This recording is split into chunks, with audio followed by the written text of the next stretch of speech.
I've got to ask you, I understand that the character of Garak was ambiguous, but you really wanted to take it in a different direction.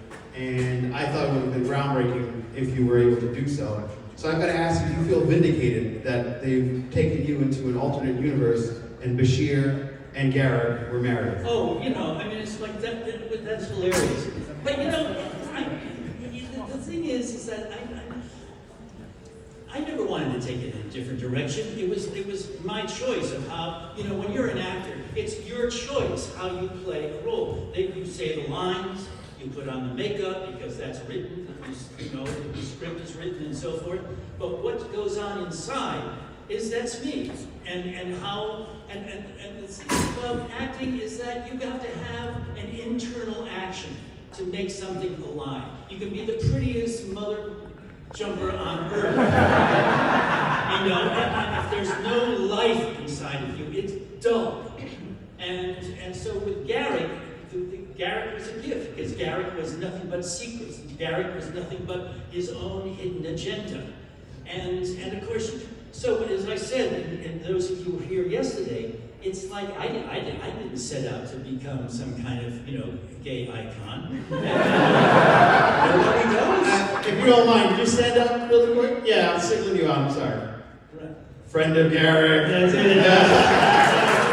Absolutely love that But the thing is, I've always known that you can love anybody that you love. Absolutely. And there's no law against that, unless you're some idiot country. Yeah. Don't get me started on that. Right, yeah. So, as I said, when I first saw Sid is like, and I said this yesterday, one of the most beautiful human beings I've ever seen in my life. And I thought, yeah, this is a great thing. This is really a gift.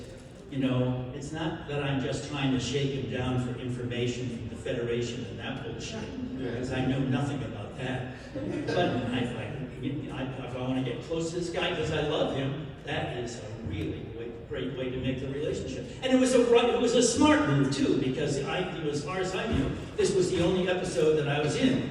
And then when they saw that there was a chemistry, and Sid picked up on it like that, because he's one of the brightest human beings ever. The relationship, the chemistry between us, and the writers saw that, and they're no fools. And it brought me back. Which ended up being one of the greatest reoccurring characters in Star Trek history. Well, as far as